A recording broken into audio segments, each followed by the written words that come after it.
Hi, everybody. I'm back. Ready to blast off for another adventure? Let me just get this scented better. There we go. Where we can see Mr. Big Stuff and Jim Lover and Freddy's and me. Okay, I'm just being funny.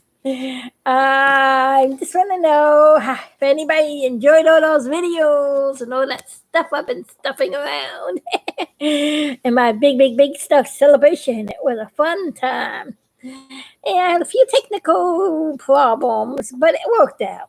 I had originally I uploaded the movie, it didn't render because it was too long, or maybe because it was different files, so I had to re-render it, re-edit it, and then put it up the next day. Took me a day to re-edit the whole thing. But I got it up there. So you got part 1, part 2, and part 3 of my movie. It says part 1, part 2, and part 3 of what I just put up. There were more to come. There's more to that movie, that story. I'm working at it still.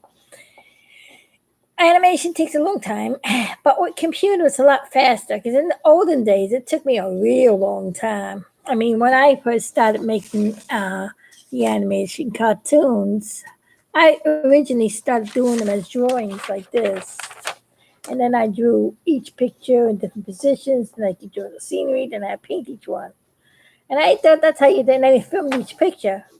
But the quality wasn't like what I did on the TV. So I was like figuring out, how did I get the color so sharp? So what I did afterwards, after I learned how to do animation from our library book I took out, that you pan the camera down when you shoot a frame, change the picture, shoot a frame. And I would do originally some of my movies in paper pictures and painted them all. That took forever, but I did that on one movie. I did a test movie with Sam, which was in the Alilement characters, and he was my first demo.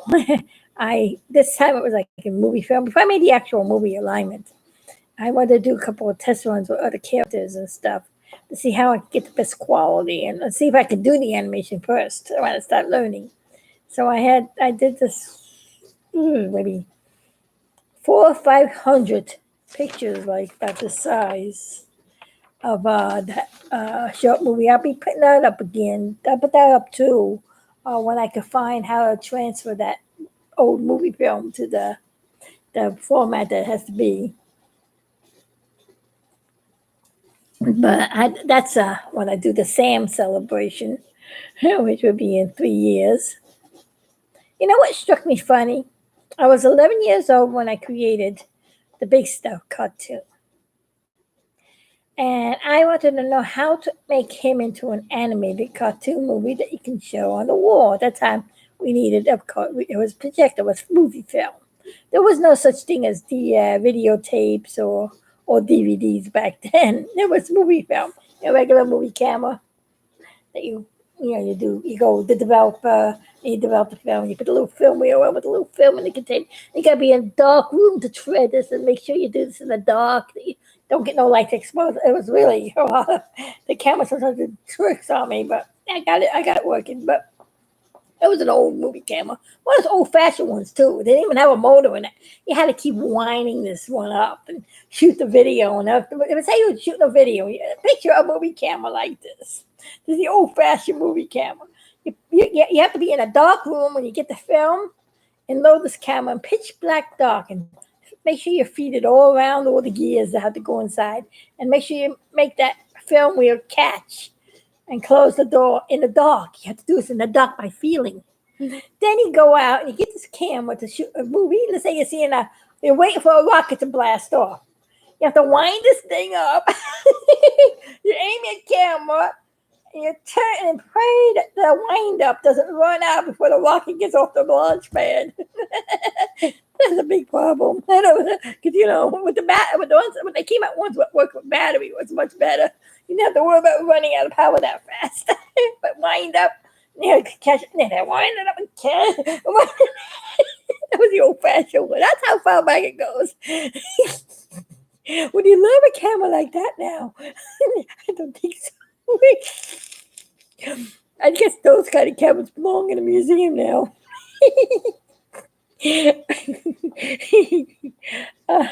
Oh, it's embarrassing to smile with no teeth. I can't wait to get my job so I can have my pretty smile back. Until then, I guess I have to wait. All right. uh, After I laugh about the kid, that's kind of funny. Don't you think? Imagine Walt Disney had put up with that Mickey. I got Mickey Mouse shirt on today. On celebrating animation, and the mouse is in the house. I'm in a happy mood because I have to be happy. This is what the Lord said. Think on these things. Whatever was pure, whatever was wholesome, whatever was trustworthy, whatever was good. Think on these things. And that's what keep your spirits up. I know everybody's cooped in houses and can't wait for this thing to be over with. And I know there's a lot of sadness going around and a lot of deaths and sadness and but to keep strong and healthy, you have to have a healthy attitude. You have to be optimistic. All things will work out for the good if you got faith in the Lord. He'll help us through this. He's just trying to tell us to come back home and be with Him. He wants a relationship with His creation. Just like I have a relationship with my creation. As you would see in my videos with Mr. Big Stuff, I, the animator, have a funny relationship with him. I know I just love clunking moons on his head. Because in the very first movie, he found out that the moon was falling, and nobody believed him. Ever since I made the first Alilement movie, the moon falling on top of his head became a classic. And ever since was. But let me go back to the beginning of what I was saying. So I drew hundreds and hundreds of pictures to do the first movie, and I put them down on the table, and I had a camera mounted down. I had my little light focused on it. Now, I'm doing this complete trust. I'm shooting the thing. I'm looking at the camera. I have no idea to know if it's completely focused or not. I have no idea if my exposure is right. According to my guides, it looked like it was all right and all good. And I had it framed pretty good. And that's how I did it. So I would put the picture down, click the camera, go zzz, put another picture down, click, put the picture down, click, until I got through the whole 350 pictures that I drew for maybe a 2-minute cartoon. It took about a year to paint. When I bought that movie film to the film developer, I couldn't wait. I said, "How long will this film be back?" I had to wait a week. For a week, I was impatient. I can't wait to see what I did. I couldn't wait to see my cartoon character come to life. I was so immediately when I said, "Please call me up when this film is ready. I can't wait to see this thing." They gave me a call and said your film is ready. I ran out of the house, ran to get my film, ran back home, ran to my room, set up my movie projector, set up my set, and I said, "Here we go." Turned it on, saw my camera. It was blurry. It wasn't really focused, but that didn't matter.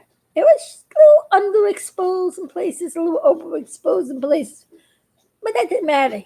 When I first saw it move for the first time, I was, oh, whoa, I did it. And I jumped for joy. I was so excited. I did it. I made an animated cartoon. I made it move. I was just like, I couldn't believe it. Even though it was blowing on. What are you doing? What are you doing? I brought my cartoon. Look. It may not be perfect, but it's moving. I know what I had to do. I got to figure out I had to make the pictures bigger because the camera lens wasn't like the camera lenses they had here. It was a cheap lens. You went too close, it got blurry. You had to be about at least 5 to 6 feet away. So I had to make my pictures larger. And have the camera all the way in the back. Like where these astronauts are? About that distance from the camera, like this.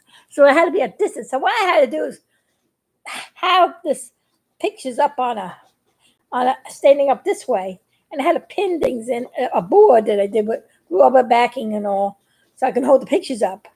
They were large size pictures, and I pinned them down, and I walked all the way back, click a frame, walked all the way back, changed the picture, walked all the way back. It was a job. I sure got my exercise. Hundreds and hundreds of times walking back and forth. But the thing is that because I had to draw a picture so big, I couldn't find that 565 pieces of paper that size to make a 2-minute cartoon. It'll be too expensive for me. So I had to figure a better way that I can make these pictures big, but still make them move. So I decided to make cutouts of the character like I did here with Biggie. First, we did it with paper pictures.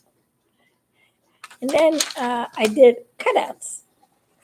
What I did is I put rivets and stuff in them. Let's see, I can make them move and all. Now, some of them I made these pieces separate. This was a big stuffed doll. I put in the very first movie. The very first movie I did was called Mix Match. It was on movie film. Now, I haven't transferred that to DVD yet or to. Matter of fact, the projector I have, I can't really work anymore because I can't find the projector lamp. So I'm having a hard time figuring out how to transfer those movie films because I would like to show you the very first animation I did with this character. This is the very first big stuff that was used in the very first animation I did of him. And what I did with this is I drew separate faces like I did and showed you with the cells before. And what I would do is I would picture this being up on a wall, and say the size of the whole screen is that's around me from where these astronauts in the back are. So picture the background being that big, and this was pinned up on a wall, and there was a whole scene set up, and I wanted Biggie to just kind of walk over. Say I'm going to have him come from here, and I'm going to have him move his arm up and down like he's walking, and I'm going to turn his head a little. What I would have to do is set him up where I want him, walk all the way to the camera, click a frame, move it a little bit, move the arm a little bit, move the other arm a little bit, how I wanted to do it, and go back and click a frame. And I would go back, change the face, pin another face on top with a different expression, and pose it a little more, and I go back, click a frame. That's how I did it forever. And then if the scenery in the background has something moving, or I had another character in the background, I would have to move those in synchronization to what I was doing. And then he'll like walk around. There was a thing called Mix Match. He walked by, he put something down on the desk. Then somebody else walked by, and somebody else, the other character walked and dropped something else on the desk. And that was how the first movie was. And then another person did something else, and everything. Now when Biggie came back to go look for his thing, everything was on top of it, and he was like getting angry. You had to go pick it up, and everything fell on him. Yeah, the usual. What are you gonna do? But then later on, when I wanted to make alignments, I can't make alignment like that. It came out good. It was kind of cute. It was movie film, but I wanted it better than that. I was going to college at that time.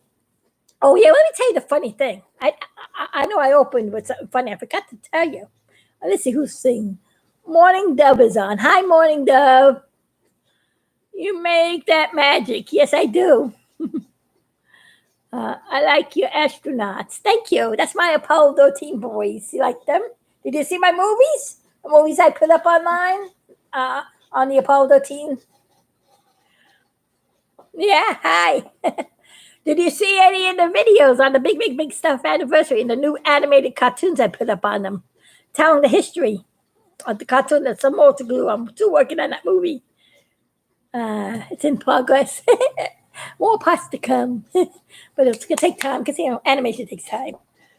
Like I was saying, when I designed the Big Stuff cartoon, when I first drew Big Stuff and made him as a cartoon, actually from the original picture I got here.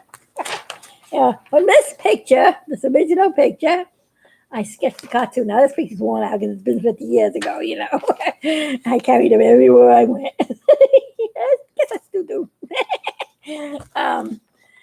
I sketched out what he was going to look like, and of course I did. I can't leave out the other two actions. I didn't only do him. I did him, and I did Hayes too. Okay, I did all of them. That Biggie was the And Stand By Astronaut. I mean, that face and that picture got me into the expression. With an expression like that, you have to do something funny with him, right? And he was the astronaut wasn't supposed to be there. You remember Kim Manley? He was supposed to be in this group, but he had to be replaced. He had to be replaced with astronaut. And Jack Swagger, in his own words, said, "Why am I here?" When the explosion started. Well, like I was saying, I go on with that. Oops, I don't want to drop that. I don't want to drop that stuff on the floor. That'd be funny. I was 11 years old. You stay a Jute. You stay 11 years old when I first designed the Big Stuff movie and when I first got the picture. Right? I was 11 years old. And for 3 years, I've been wanting to make an animated cartoon. I was age 13. Ain't that funny? Can I be any better? When I was 13 years old is when I made my very first cartoon. Apollo 13. Oh, you like my Froggy movies? Thank you. Yeah, that was what the Apollo 13 astronauts. Jim Lovell had a machine. If you look at that Froggy movies, part 1, part 2, part 3, part 4, part 5, part 6, in order, you'll get the whole story. I would love to upload the whole thing complete. I tried to do one already, but it doesn't seem like my computer wants to render a file that big. So I have to break it down. I need some new stuff. You get it? New stuff. But I like to keep this old stuff, but this is my best stuff. I'm just being funny. But I need new equipment so I can get my big stuff in better stuff situations. I like to play out with the name, the words.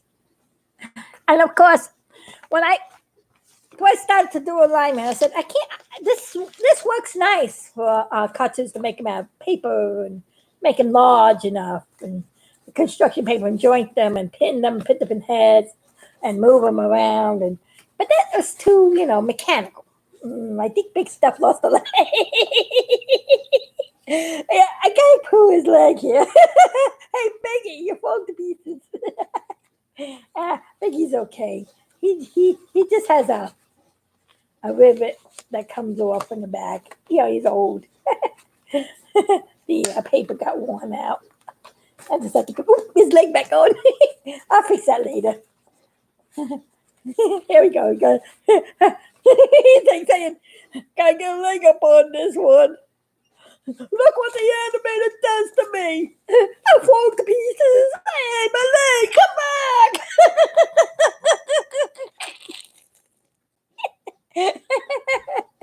You're laughing too. I see you're happy for him. That's funny, right? Hey, animator, what are you doing to me this time? Give me my leg back. One thing about Big Stuff. The sky is the limit to the funny things I could do with this poor astronaut. And this so happened to be funny. I pulling his leg. This is a live video. Anything can happen. Even people pulling somebody's leg. I'm sorry, Biggie.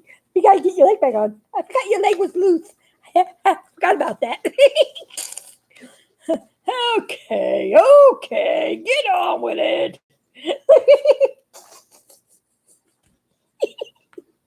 Well, I said that won't do. You can see. Legs forth, heads forth, eyes forth. That didn't happen. I was in the middle of filming a cartoon. And I pinned up their head up on it because it was large. I had to make these heads big, like almost my size. The cartoon characters are almost life size. Next video, I'll show you a picture of the Sam cartoon, how big the head had to be made. Then you get an idea on the size, these sceneries and pictures, and how distant I had to walk back and forth to do the movie. And that was the old-fashioned way. And then they had to make sure the light was hitting it right, because the further away you are, the less light you got. And it gets a little dark in some parts. Now, when the day's light changes, it was a lot of. It was too big. That old camera didn't have a good enough lens for me to do the work I wanted. But it worked. It did. It helped me. It helped teach me the fundamentals of animation before I got more better. Before I made the movie Alinement, it teach me all the mistakes. So I got all the bugs out. I had to work for 3 years to get the bugs out, you know. I mean, how many 3 years? Yeah, a couple of years. This was from 1970. 70 was, yeah, uh, 73. I was 73 when I started working on the Sam cartoon with the movie film. And that movie camera wasn't right. Later on, I got me another movie camera that was a newer one. And it worked perfect. I had a right lens. So I was testing out this new movie camera that I can go closer. I could zoom in and zoom out. I had a whole new lens. But I didn't get that camera until 1980. No, what's not 1980? Yeah. And I said, this is the camera I'm going to use to do the alignment. As I was going to college, I was drawing all the pictures out on paper, you know, getting it ready to make it animation. And then I was going to college at that time, back and forth to school. And when I went to college, I was able to schedule my classes so like an hour and a half in between. I would always put like an hour and a half or an hour in between, or even a half an hour in between. In case this class gives me a lot of homework, I would go in the homeroom and do the homework. So when I go in the next class, I would be ready. And then that class, if I get homework, I'll go in the homeroom and do that homework. So it's fresh in my mind and I can learn better. That's how I did it, step by step. I allowed me so I can remember what I was learned and immediately do the homework right away. Because if I went to one class and then went to another class and went to another class, by the time I go home and get all the homework, my brain will go, and I'll be exhausted. So I spaced it out because I'm dyslexic, so I had to make it so I can, learn. So I did that. Sometimes the class wouldn't give me no homework, and I had free time. Yay, free time! So I was able to walk around New York. This college I went to was the Manhattan Community College, and it was in New York City. And the college also was another thing too. Another reason why I had separation between the classes is because this college was spread out amongst a couple of buildings around the college. One building would be one street. Then I would have to cross a couple of avenues, of course, to get to the other building for the next class. Then I would have to probably go back to another street to another building. Then sometimes I would have to go back to the other building. And sometimes that's class I tried to schedule. I tried to schedule all the classes in the same building, but some classes were in different buildings. So it's another reason why I put a space in between them also. So as I was doing my spacing and walking between classes and all my free time, I passed a store that was selling Walt Disney cartoon cells. I walked in and I stopped short and I turned around. There was a cell from Ben Hobbs and Broomsticks, and it had a big lion on it, or the lion and it caught my eye. At that moment, I liked lions too, and I did a lot of animations with lions, with the Sam cartoon, lions and frogs, Super Frog and all that stuff. And Spotty the fish is another cat with Mr. Big Stuff. I have a whole lot of other cartoons I got to go show you. I'd say dig up some stuff. I got some drawings I got here. I got to show you later. I got so much to tell you. It's so much of my whole history. And this is fun for me because I'm reliving my childhood, and it's making me feel young again, and it's making me happy. And I'm so happy that I can share all this with you because this was my dream. I wanted to get these cartoon characters as a TV series and go on TV as a show. I wanted all the world to see my Apollo 13 cartoons. I've been doing it since I was 11-year-old dream, and now it's coming true. I got it here on YouTube. Hello. One day, who knows, it may become a real series. I'm praying that will come to pass. Good Lord is good. He'll help me through. I'm sending with my Quest movies, too. Thank you, Morning Dove. I know you. I make you happy. That's why I'm here. I'm here to make you happy. I'm here to pass the joy of the Lord. For the joy of the Lord is my strength. The joy of the Lord is my strength. The joy of the Lord is my strength. That is what keeps me going. Yeah. So hard times, I always look up. I always look up to the sky where the astronauts are. And of course, I look even higher above that to the Lord, the creator of all that is, who made everything possible. He created me so I can create, so I can share it with you. Ain't that wonderful? Well, I walked by the store, some of the Disney sells.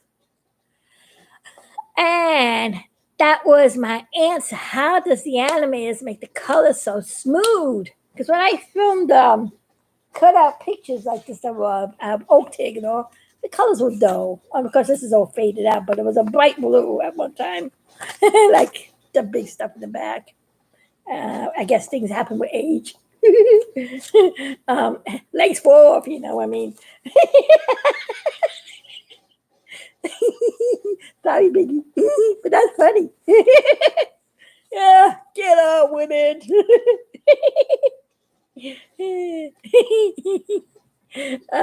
It says I'm the animator. He's the cartoon.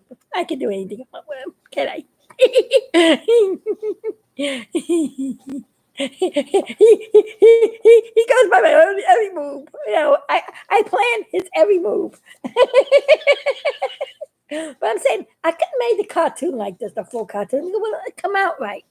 So what I had to do was I was there and I always wondered how the colors got smooth. So when I saw these cells, that was my answer. The cells were painted. Here's big stuff as a cell. And it was painted on plastic. And that was the answer because that paint was painted from the back. So when you paint it from the back and you turn it around, your colors are smooth. And that's the secret, how the cartoon comes out nice and smooth. Of course, the trick is when you're filming it with the light, you got it on the table, you don't get this glare stuff. And the reason why animators make their cartoons on plastic is because, see, like this here, if you have a scenery in the background, you're doing paper animation frame by frame, you would have to keep drawing the scenery, wouldn't you? I always wondered how the scenery didn't move around like crazy, different drawings. So if you kept drawing the scenery in every shot, it would kind of wiggle and change colors, so it would look messy. And it would distract you from what the actual animation is.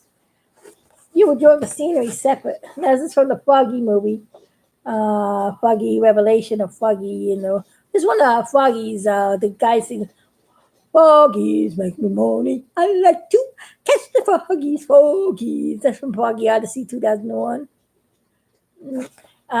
The scenery in the background, you overlay your cartoon, and you got your scenery. When you shoot the frame, you don't have to keep doing the scene. And you move it, you shoot a frame, you move it, you shoot a frame, you move it, you shoot a frame. And if you want to change its expression on its head, turn its head around again with different faces. That's how I do it. And then also, if you want his body to do a movement, you'll have another movement in a different position. And depending on how your movement is, that's how many cells you would make to make the character move. As you can, I'm trying to get a good view to show you what it's like. Glare, glare, glare, glare, go away, glare. There we go. I'll try to get it so you don't get the glare. Now, that was always the problem, too, when I was making a movie. There were times that the glare would sometimes get into the picture, and I didn't like that, but I had no choice. It happened sometimes because the light of the day keeps changing when you're filming. There we go. That's how you have to angle everything. There you go. See, when you got the light hitting it just right, see how nice it looks? And here's how you change the face, and then his face goes really on this guy. And he opens his mouth, and he's closing it. Or you could change heads on him. I have other heads. I have about 6, 7 different faces that go on these two. I decided to pick one head to give you an idea of what I do. I have one that he closes his eyes, closes his mouth, he turns his head. He turns his head also around the other way. You see the back of his head. On this one, he closes his eyes and all. And I got one he's looking up and down. You know, there's about 6, 7 pictures that go between these two that make the heads move. And what you do is you would shoot a frame, put your next picture on, center it, take that picture out from the back, shoot a frame. Here's him walking. Take this picture out from the back, move it forward a bit, take the picture out. It will be on the table, so I won't go out of the video. Make sure you keep it there. You know, shoot a frame. I'm just giving you an idea how it's done. Now, if you don't want him to move his body again, you would just move it again, shoot a frame, move it again, shoot a frame. And then if you wanted to end up with this picture, you will go to the end of the picture. And then you'll have him like walk up the stage and just shoot a frame, shoot a frame, shoot a frame. And then eventually when you get the back, you'll say Biggie going across the scene. And it'll be like he's walking across. So that's how you do animation. So that's stop action animation. And that's how you keep your colors smooth. And that's how I bring my cartoons to life. See, I bring good things to life. In the right place, especially the good stuff. So I just want to go over that again. I know I went over that in the other video, but I just wanted to put it fresh in your mind because it struck me funny that I was 13 years old when I first started to learn how to animate, and I practiced with an old broken down movie camera. And then in 1980, I think it was 1979. Yes, 1979. Oh no, 1977. I had a friend that had an updated movie camera, and I borrowed it. He let me borrow it, and I shot another movie just to practice with. It was one I did with Sam, and I had big stuff I think in that one too. I don't even know why. Those are old movie films, and I got to figure out how to transfer them to the video. But I did all these practice things in between. And I tried it out with all my other characters too, because I had many other characters. I wanted to try each of my characters out before I did the main characters, which were my Apollo 13 astronauts. I wanted to make sure my animation was just right before I made the stuff come to life. But I did stick them in every video. I did stick a scene of big stuff to test it out to see how it would come out and how it was coming along as I was drawing the pictures. I tested out some of the scenes to see how they moved until I got it the way I wanted it. See, it took a lot of work behind the scenes before you actually seen that little short cartoon Alilement. It was about 10 years in the making, actually, between getting the right cameras, figuring out how to animate, figuring out the right lighting, figuring out the right focus, figuring out how to get everybody to look just right, and figure out how to put the soundtrack to it, figure out how to count the frames.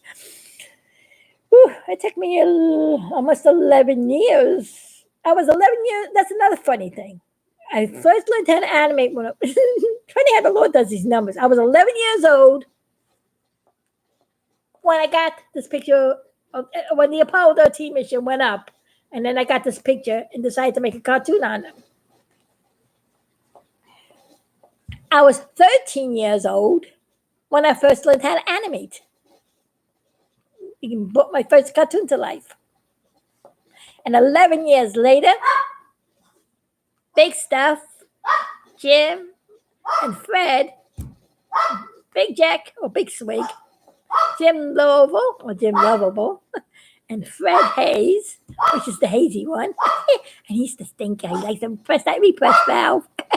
These astronauts became animated in the movie Alignment. It's funny how the numbers worked out. In the background, you would hear my doggy barking its head off again. So that's a little something I wanted to share with you. And I see, let me see what you're saying. Thoughts on VeggieTales? Oh yeah, I like VeggieTales. I think it's cute. I'm a big kid. Love that cartoon. You know why I love that cartoon? Because it's sharing the word of the Lord. And that is what I'm for. Every one of my cartoons gives praise unto the Lord. There's always something in there that the Lord's in it. Now, on the Alignment cartoon, I did not add that to it. What I did, see, at that time, I was a full-fledged Christian when I made that movie. But I knew how to make good comedy and humor and kept it clean because I didn't want to make anything bad. But I always loved the Lord, but I didn't have that relationship. I wasn't born again. I mean, I loved Jesus. I went to church. I did the usual. But I wasn't really fully born again. I didn't know what that meant. There was a time when religion got so boring, I didn't want to be bothered with it because it was boring. I wanted to know more about Jesus. When I went to church, I wanted to know about Jesus. And all I heard is Saint this and Saint that and Mary this and Mary that and Saint Joseph and Saint. I'm like, okay, what about Jesus? And then I go to say something about Jesus, and then I go back to the same things again. I'm going, no, I want to know about Jesus. Jesus, the one to pray to. I always knew that ever since I was 8 years old. Oh, even before that, even younger. I always loved the Lord. I always did love the Lord. It was just the silly worldly religion nonsense that turned me away a little bit. But I went back. Lord was planted in my heart. So praise the Lord. I became born again, and now my cartoons give glory to God.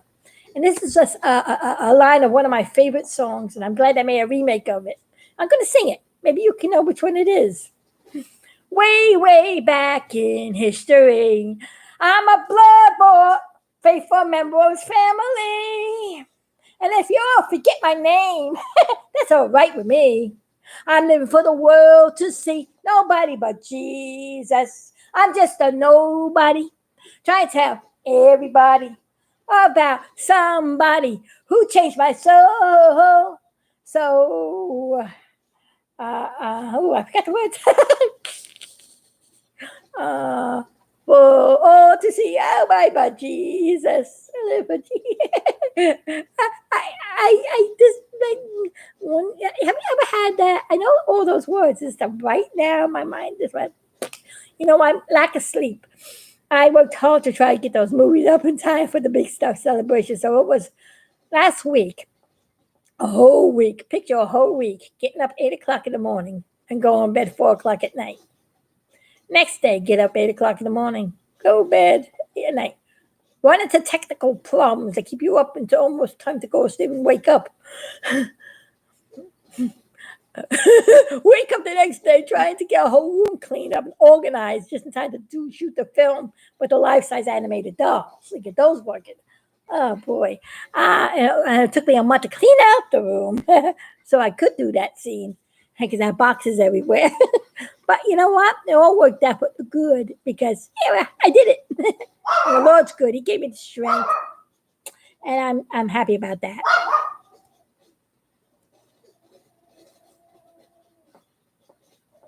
You make me happy. You morning Deb. You make we happy. You got another person there with you. I was a tadpole once in a school play. You were? Oh, matter of fact, I have let me show you. Here's some of the old cartoon characters. When Big Stuff was first created, when I first created Big Stuff in the first stories, along with Embryo, the little creature I showed you in the movies. There was also some other creatures too I made up. They were called Spotty the Fishing Gang. And I had Frog, Super Frog. Super Frog was my first and oldest cartoon character. Those Froggy movies that I made. Super Frog, I designed him in 1966. And then he had a little cute frog, a little tadpole called Pinky. I hope you can hear me with the barking dog in the background. Precious, be quiet. You know what? Kids probably are outside playing, and she barks at them. I hope you can hear me. And then I have fish cartoon characters. This is Angela. She's a goldfish, a fantail goldfish, and she was another one of my early cartoons. Now, when I was a kid, I do things with circle heads. So I was learning how to draw too. And Spotty the fish. Now I had a fish tank, and I had these koi fish and fantail goldfish in it, and I made cartoon characters out of them. So these were actually my pets from 1970. This is Spotty the fish, and this is Leo the lionhead. He was a lionhead fantail goldfish. If you ever see a fantail lionhead fish with the puffy heads, and then this was a koi fish. His name was Spotty. And then I had another fantail goldfish, plain regular fantail goldfish. Her name was Cheyenne. She was the shy one. And then I had a black fantail goldfish with poppy eyes. Those poppy eye fish, the poppy eyes. They called him Poppy. So these were the early cartoons that Big Stuff starred with. It was in a swamp where he met Super Frog in the very beginning, and I had a cartoon with Spidey the Fishing Gang and Big Stuff. Went to the pond one day and saw these characters, and it's almost like what the Froggy movies originally came out of. Now I didn't put the fishies in it yet. I may later on. I'm gonna try to bring back. See, these were a lot of the stories I did that never got animated. Doggy, please be quiet. It's so hard to do a video with noise in the background. Precious! Come here. Precious, I got yum-yums for you. I'm going to try to get the dog's attention and bring her here. Precious! Hey, Precious. Precious. I'm on a YouTube channel here. Come on. Quiet. Mom. Come here. I'll give you a biscuit. I'll give you food. Oh, look how cute. Come here. I'm going to try to get the doggy. Pardon me, okay? You love Pinky? You like Pinky the Tadpole? Okay. You want to see Pinky again? I'll show you Pinky. Here's Pinky. Pinky the Tadpole. It's a good view of me. See Pinky?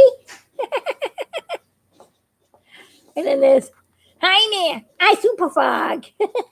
And this is Angela. Hi, Angela. And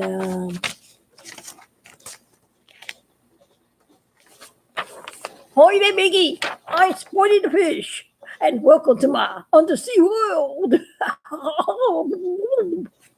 And this is Leo the Lion. I'm a lion-head goldfish, but I got such a puffy head. That's why they call me a lion-head fish. You know what I mean? It's fun to make cartoons. You can put your personality into these and bring them to life. When you do the voice behind them, it brings them to life, doesn't it? I see you got the little dolphin again. Oh, you like Pinky the Dolphin? Oh, you like Pinky the Dolphin? Is that the Pinky you liked? Okay, yeah, Pinky the Dolphin. That's a new character I just made up. I used the name Pinky because I remember Pinky the Tadpole. And I don't know. There's something about the name Pinky. I named a lot of characters with that name, Pinky. It's a kind of a name I like to name animal characters in my movies. So if you see any characters that name Pinky, you'll know that I like to name Pinky. But Pinky the Dolphin, I made it. The reason I called it Pinky is because I had pink plush and I made a pink dolphin and I called it Pinky. But the original Pinky was a little tadpole. Then I had another character called Singing Cricket and another character called Flappy the Butterfly. Later on, I'll show you some drawings on them. I just don't have it right now. Let's see. That's what I'm going to do. Oh, you like Pinky the Tadpole too? Okay. Let's see. I'm going to read some of your things that you said because I was busy doing this video. So, yeah, the Veggie Tales, that was I can't pronounce what you wrote there. United, we don't. United, we do. Did I pronounce that right? United Reduced. You have a Batman on your logo, so I guess you like Batman. And there must be something Batman says in the cartoons, right? You like Veggie Tales. Do you like Veggie Tales? Did any of you see my cartoons I put up? The new ones on the Apollo 13. If you didn't, look them up. Do, sounds like do. Okay. Do. Pardon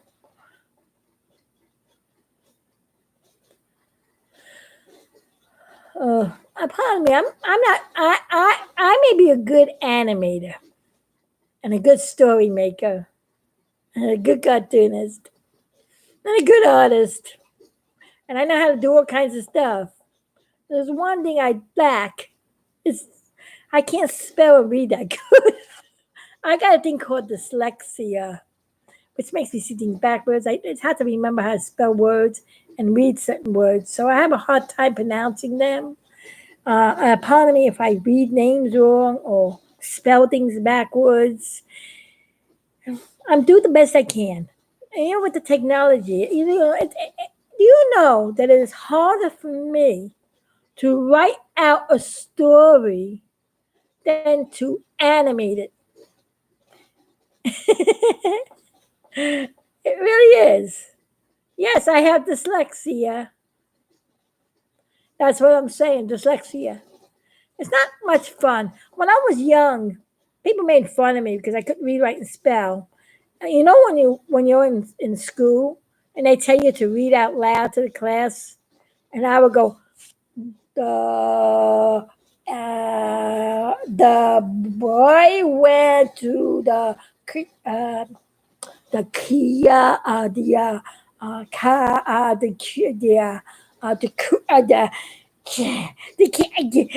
what's that word? Corner. Oh, corner to buy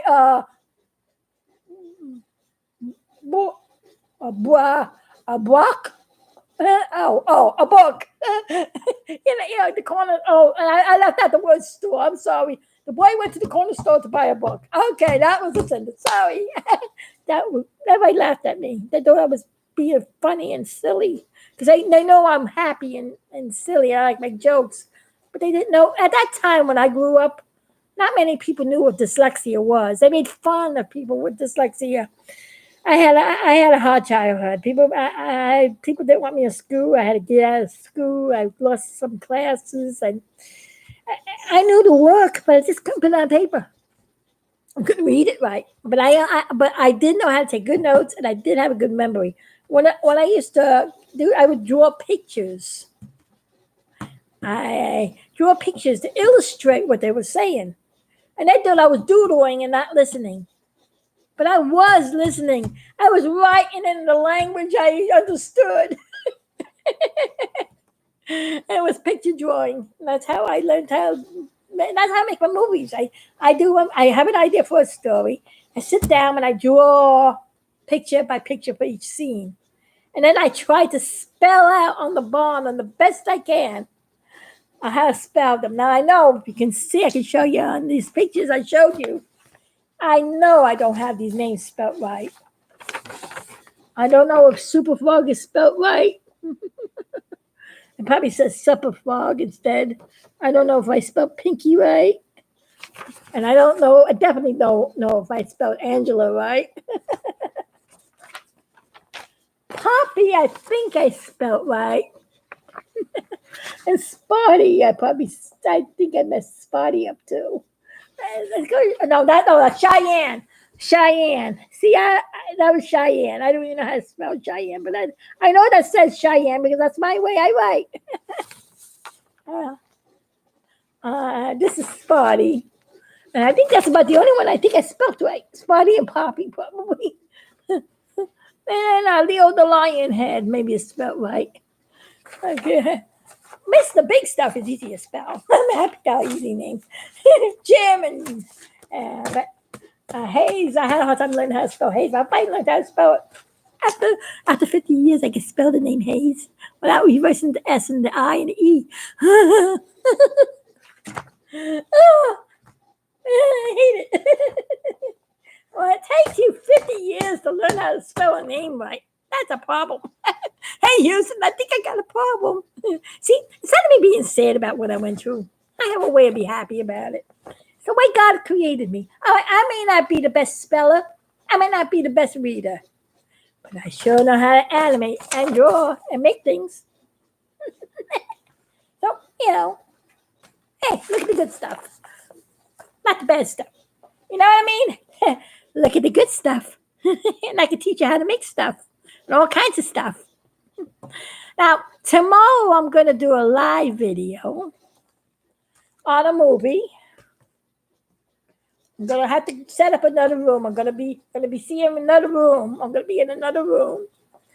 And I'm going to show on my other TV that was going to show it on in here, unfortunately died just in time for the video to be shown. Things happen. What could you do? This is a movie I made called Apollo 13 Return to the Moon. Now, the funniest thing, I made this video. I started working on this video shortly after I finished Apollo 13, The Legacy Lives On, which was 1995. Well, my boyfriend, Barry, was getting sick. He had cancer and all. And I was trying to finish this movie so he could see it. And I started working on this movie as fast as I could because he would have loved this movie. This was something I was trying to show Barry. And I knew Barry didn't have much time. And I've been praying and praying and praying. Well, fortunately, he got very sick and he passed on. And I never got to finish the movie when I was in New York. So I sadly put everything away. And I put it away for a while. And then Barry, when he passed on, left me an inheritance. He left me a house. And he left me money. I was able to sell that house and move to Florida because we originally wanted to get married and live here in Florida. And I went to Florida, and I'm not going to pick that phone up, whoever it is. It must be a solicitor. They have to call back later. I'm on a video. Yeah, solicitors. Don't you get that a lot? Interruptions. Let me wait for that noise to go away, and then I continue. Bye, solicitor. See, no talkie, no picky uppy. It's a solicitor. I don't pick nothing up that I don't know who it is. Okay, let's get back to the show. This is a very, very serious moment in that stupid phone thing. Well, like I was saying, Barry left me a house. We were originally supposed to go here in Florida and live. So the house, I sold the house in New York. I had enough money. I come down here in Florida and live. And I picked a spot in Merritt Island where I could just go right outside and watch the rocket launches. At that time, the space shuttle was still going up. And he loved the astronauts, too. He's the one who kept Big Stuff going. He loved the Big Stuff cartoons. Every year on his birthday, I made a Big Stuff movie to celebrate his birthday with. And we were celebrating our birthdays together. Biggie's premiere of his new movie, and Barry's birthday. And then we used to go to the planetarium in New York as a outing. And then we ate in a restaurant where we had Chinese restaurant where we had our lobsters, and then there was another restaurant where we had a lobster dinner. And we liked lobster. I miss lobster. I haven't had one since in a long time. But it was good old days with my Barry boy. Yeah, I really miss him a lot. But you know what? He's with the Lord, and I know I'm going to see him soon. And when time comes. But until then, I gotta keep the legacy alive. Keep going on with Big Stuff. Oh yeah, I had that. You know what? I gotta keep the leg. Let's see. The legacy. You get it? Would you stop pulling my leg? I just had to do that. It's fucking funny. I know I'm silly, right? But like I was saying, I had to be happy. I had to be happy. Right? I didn't want to cry, so I had to do something to break that up. That's how you stay in a happy mood. Think of something funny, especially if you got a Big Stuff like this that you can do anything with. You're a cartoonist. You could do some funny stuff. I have seen in one of my Big Stuff cartoons I just put up where I'm the animator, was in the 3D scene, and I'm twisting Big Stuff all kinds of positions. And I say, animator, what are you doing to me? Animator, what are you doing to me? Get me out! Woo, animator. You'll see it. Check it out. Check out the videos. They are funny. If you want to laugh whenever you're sad, just put on a Big Stuff cartoon and always cheer you up. So, with the money, I bought a house here in Merritt Island, and I'm here living here and having a good time. After I got settled in and unpacked and got in the house and set up all my cartooning stuff and everything, I decided. Now, it was John Glenn, the astronaut, was going back into space on the space shuttle. There was a big mission. And that gave me the idea. Wow, John Glenn's going back into space. And that gave me the opportunity because the movie wasn't finished. That movie, the Apollo 13 Return to the Moon, that had started in New York before my Barry died.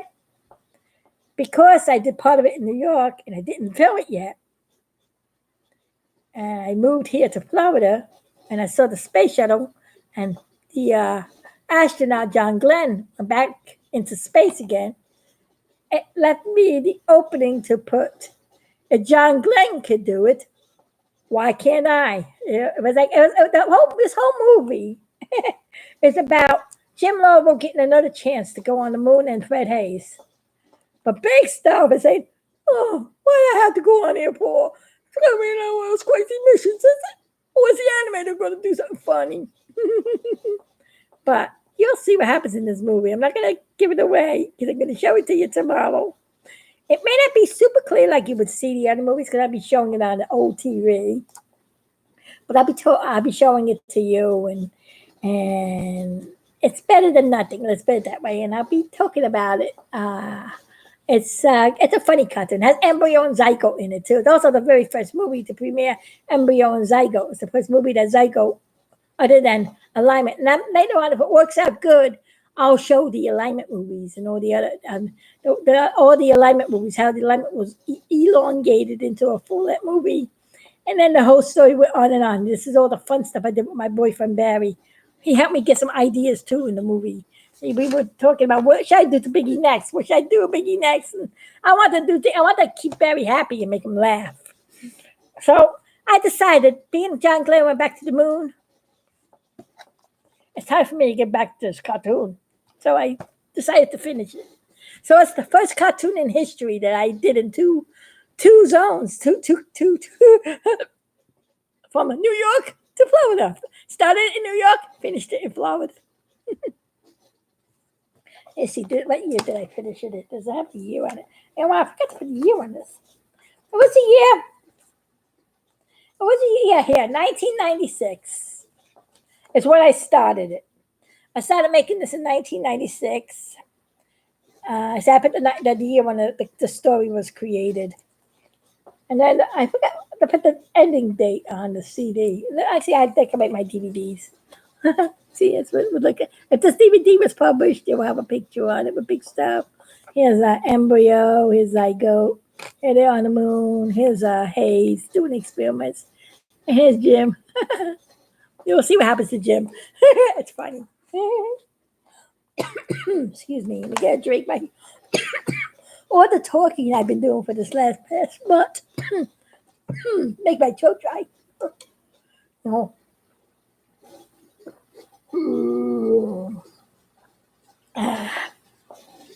There we go.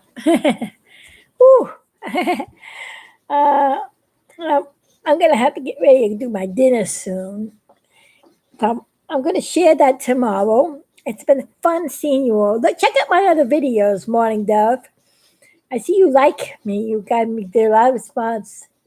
You were made in God's image. Yes, sure was. Actually, my next movie, Quest for the King, Journey into Paradise, the next part of that movie, it's called The Return of the King, The Millennium Reign. There's an animal, a new animal character called Abraham. He's an ape, and he sings a song. You did not come from a monkey. You were made in God's image. You are special. You're not a monkey in a tree that eats a banana like me. You'll see. It's a kind of fun. Actually, I have the scene, the first scenes in 3D of that cartoon up on my YouTube channel where you would see Abraham singing. Fortunately, my 3D computer does the long files, pooped out on me. And that's what slowed back that movie. That movie would have been finished by now if I didn't have technical problems. You're laughing? Animator, what are you? Well, Animator, what are you doing? Tea time? Wait a minute. Animator, what are you doing? Tamee. What's that mean? Tammy? What are you doing, Tammy? I don't know what you're saying, Morning Dove. to me?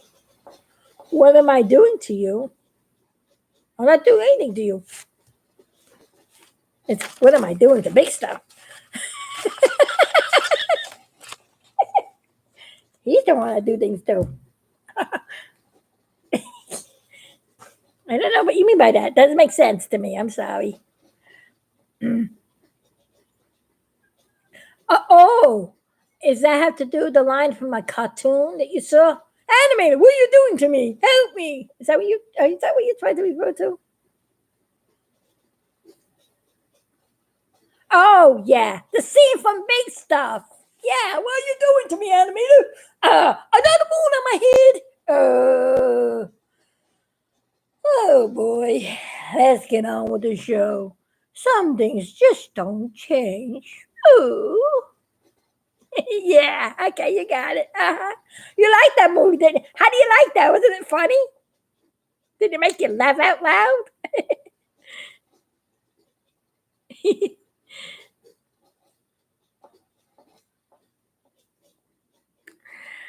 Well, it was kind of funny how that worked out. I was 11 years old when the Apollo 13 happened. 3 years later, I learned how to animate. I was 13 years old. 13. And 11 years after that, I made the first full-length movie with Mr. Big Stuff. Now, that's a sunspot cycle, every 11 years. That's why I said that. I was 11 years old, and 11 years later, he was animated. That's a sunspot cycle. You know about sunspot cycle, right? I rolled over in laughter. Yeah, you like that movie. Okay. Well, there was more to come. What thing do you want me to drop on top of Big Stuff next? It has to be clean and funny. Nothing bad, because I don't use bad stuff. Okay? It's gotta be good stuff. Only the good stuff I use with Big Stuff.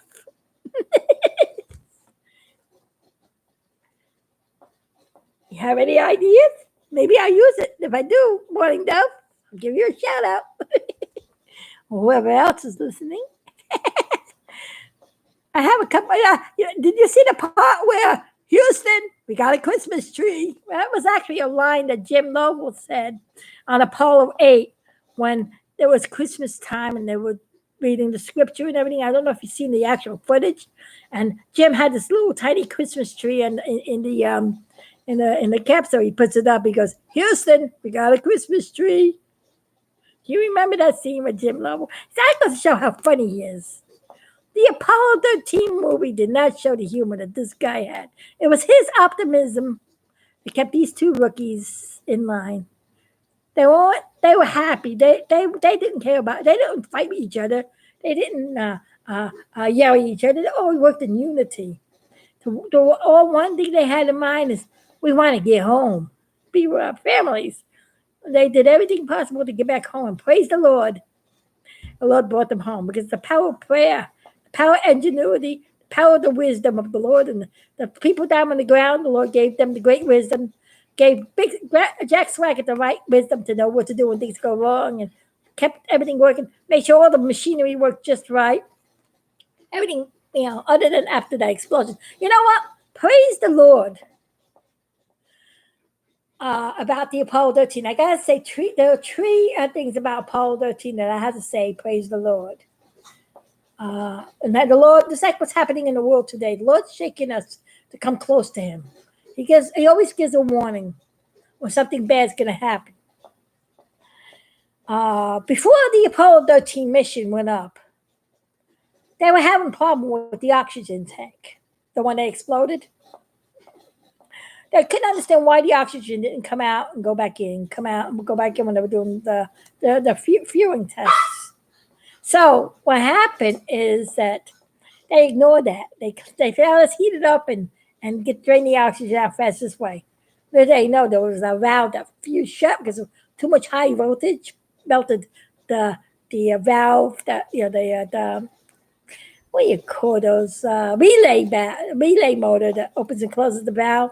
And then the wiring that was connected to it got so hot that it melted the plastic coating. So it was a bare wire. Now, they should change that tank in the first place.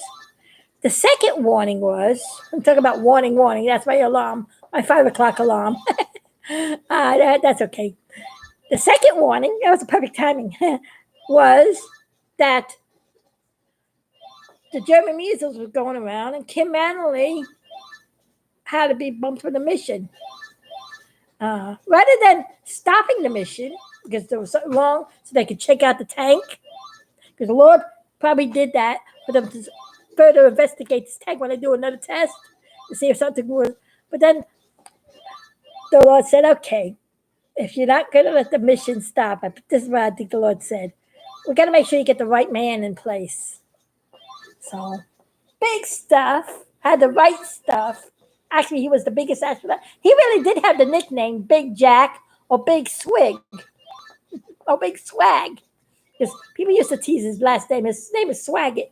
So I used to call him Swig Swag, Big Jack. The reason why he was called Big Jack, Big Swig Swag, is because he was tallest astronaut. If he was an inch too tall, he wouldn't have made it into the space program. He was up to the biggest that you could be to go on the Apollo mission to fit in the capsule because it was cramped in here, so much space. So,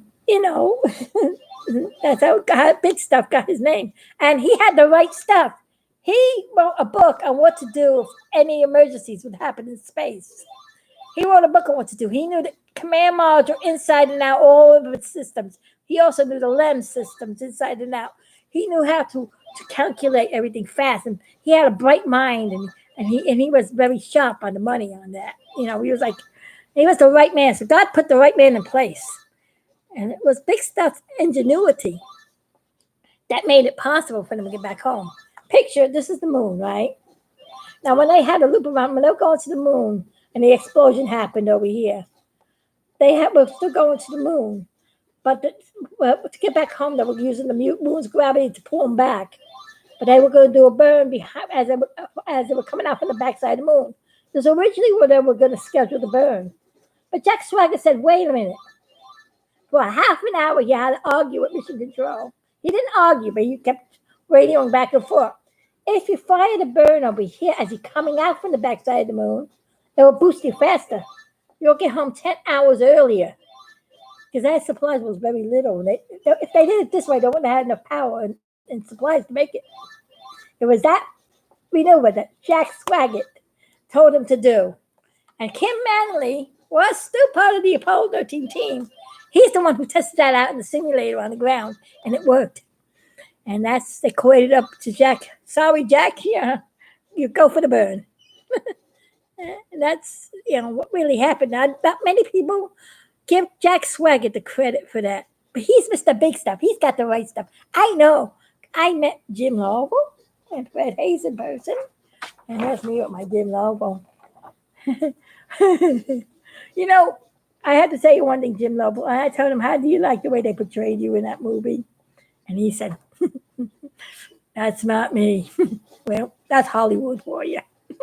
And I said, yeah, that's right. And I gave him a copy of the Apollo 13, The Legacy Lives On. And I said, here's how you really are. But this is a comedy on it, because you were always happy and funny. So I took your original funny and added more funny to it. And actually wrote back to me. He liked the movie. He says it's definitely an original viewpoint of Apollo 13. And he was very thankful. He liked it. And who knows, maybe one day my boys will be a cartoon series on TV. You never know. I also met Fred Hayes, too, and I gave him a copy. And he loved the cartoon a lot, too.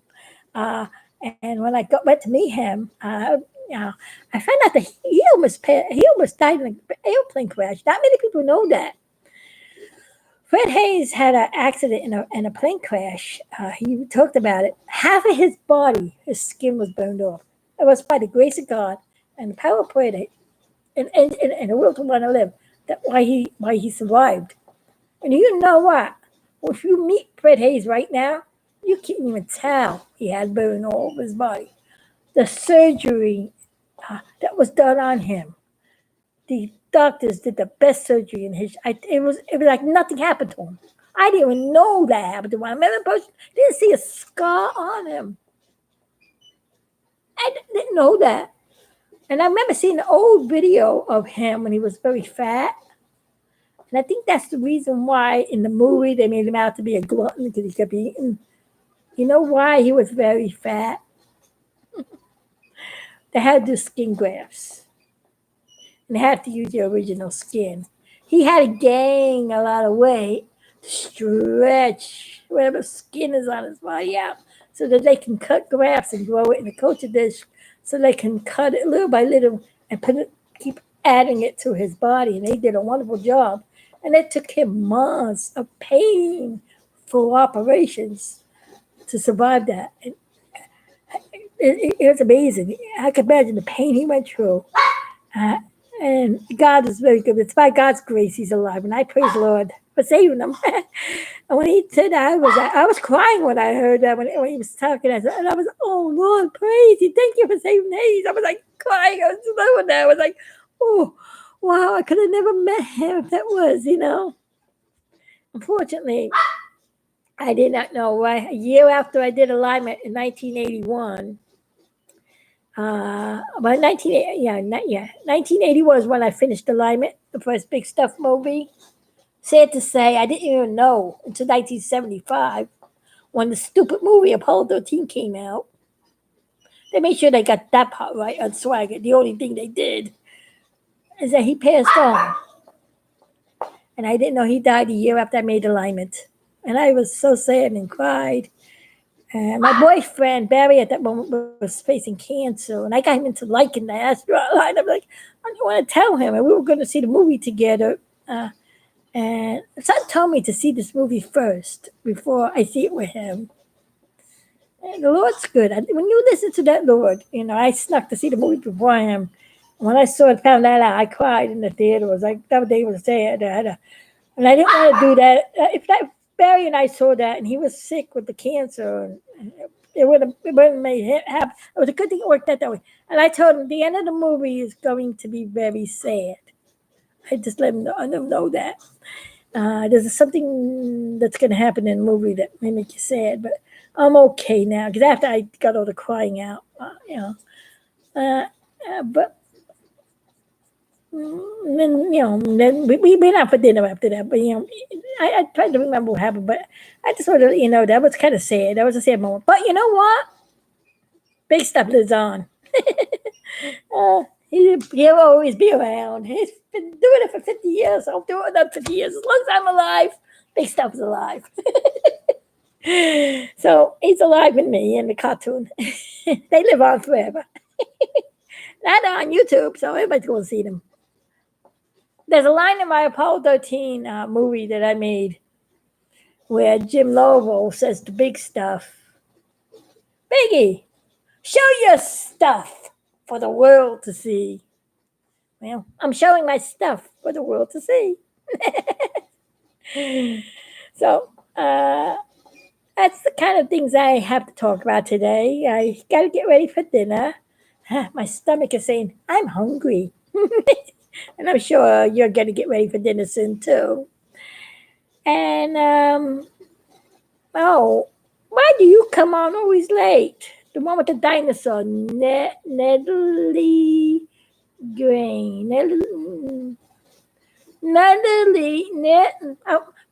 Pardon me for having a hard time reading your name out. I apologize.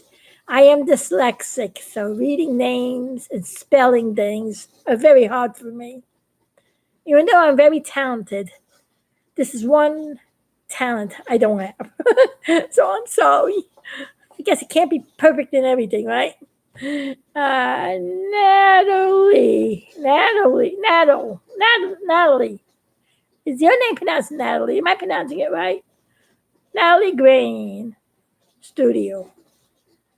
Natalie Grain Studio. Natalie Grain Studio. Am I pronouncing you right? Well, all I know is I say hi too. You came on late last time when I was live. And you always come at the very end when I'm getting ready to close down. Because I've been here an hour and 14 minutes already. And I got to get ready for eating. So you can play back this live stream and see all my animated cartoons I did before on the Big Stuff celebration 50th anniversary I did. Plus, I'm getting thirsty. I need to drink. I'm running out of something to drink. My throat's getting dry. Oh, my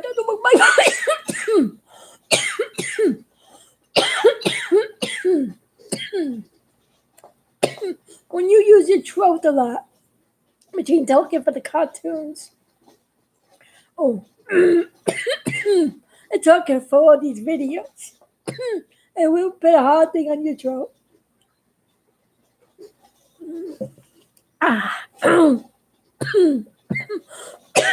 Don't mind my coughing.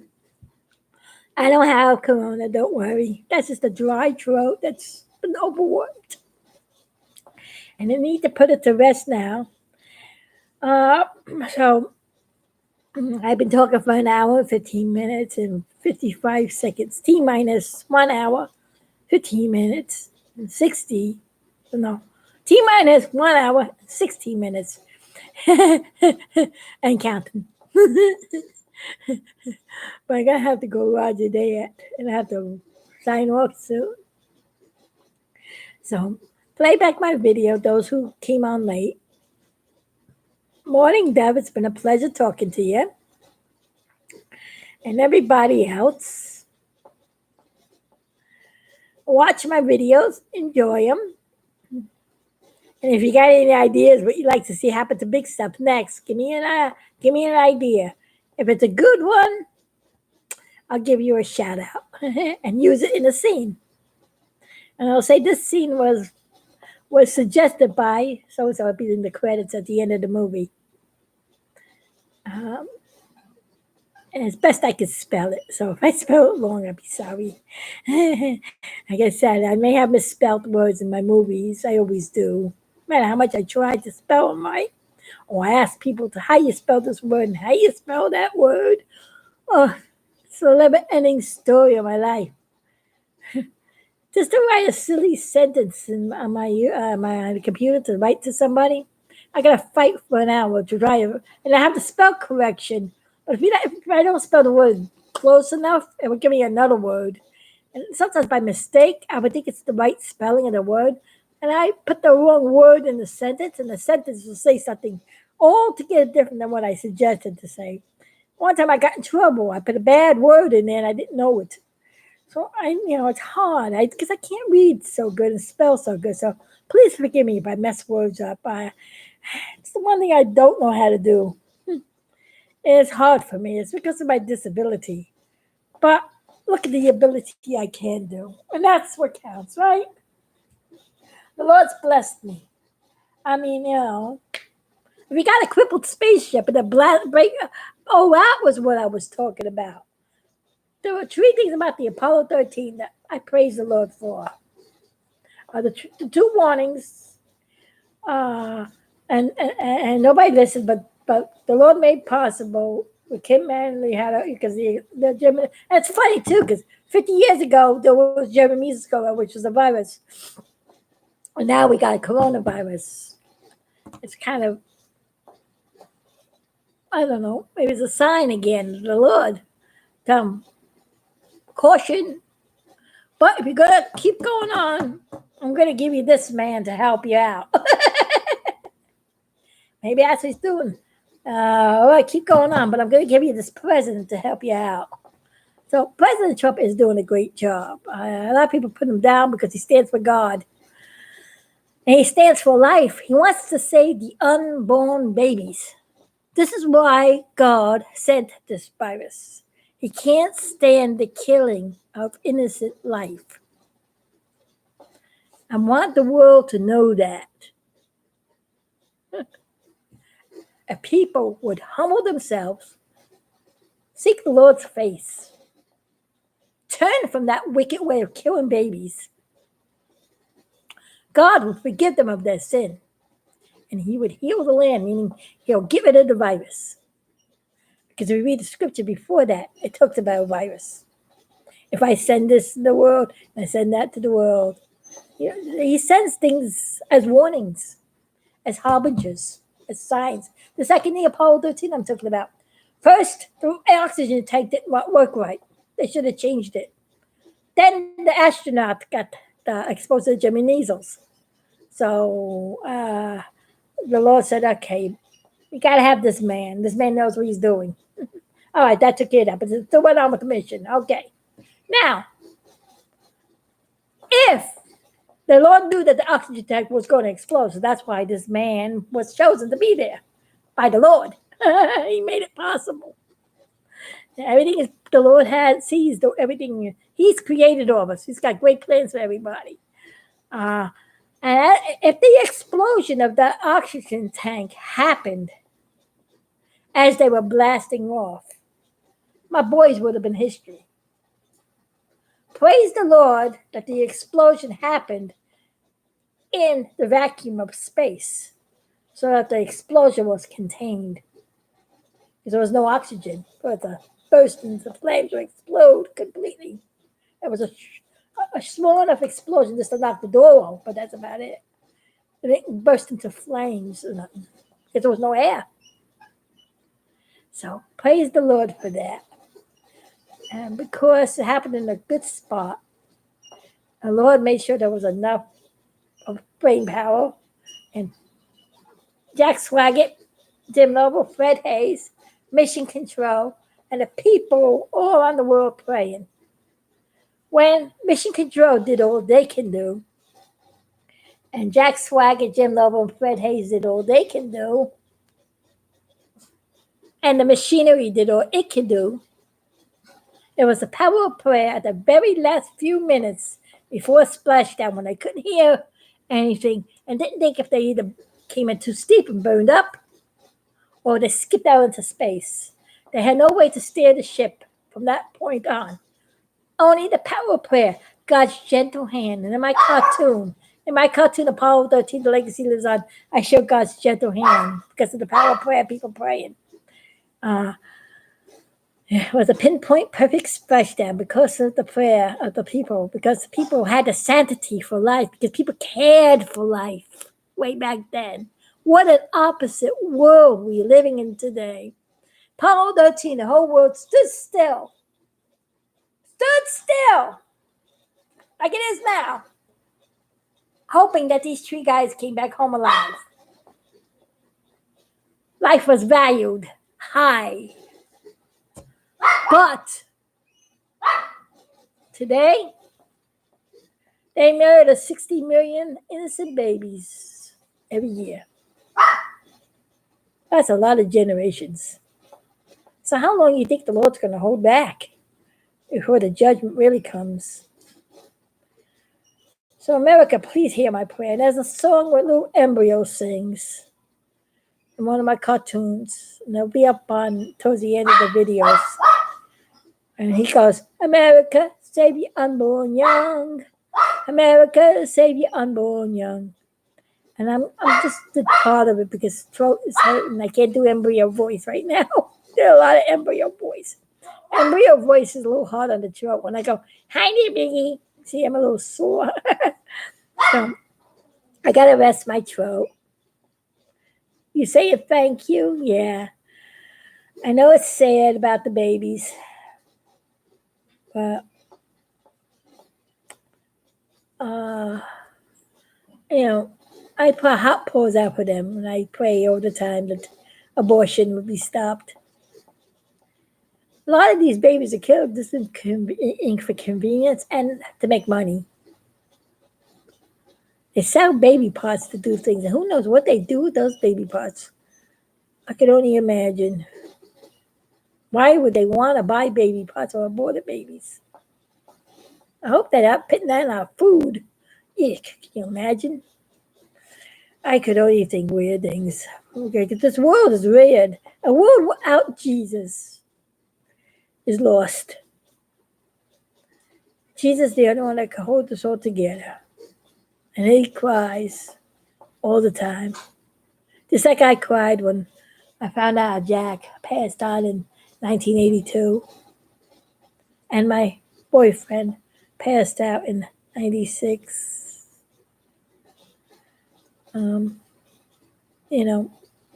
It's sad. So I don't want to leave you on a sad note, but I just have to let you know that it hurts, but we can change it. We can go back to the Lord and pray for forgiveness, and He'll help us through. So I leave this message with you on a happy note of I'm going to keep on stuffing on. There is so much more for me to share. Tomorrow I'm going to show you the video of Return to the Moon. So look forward. It'll be coming out soon. I don't know if we're going to do it in the morning or do it around 3 o'clock or so. And then I'm going to do another view of my studio room, which is renamed Big Stuff's room, the Biggie room. I don't know. One will be in the morning, maybe one in the afternoon. I don't know exactly what times. It depends on my day and depends if I could do both. All I know is I'm going to do this first. I may do the other one the next day. So I'm going to try to see what I can do because I got other things in the world I have to do. Get it in the world. Yeah. I didn't do the scenes where the world does fall on top of Biggie's head. Didn't get to that part of the movie yet. It's kind of funny.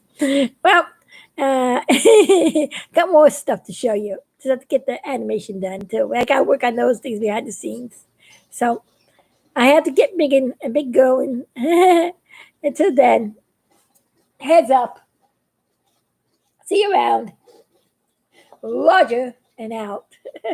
And this is the Big Stuff Day. Number 3 celebrate the 3rd day of the Big Stuff Day.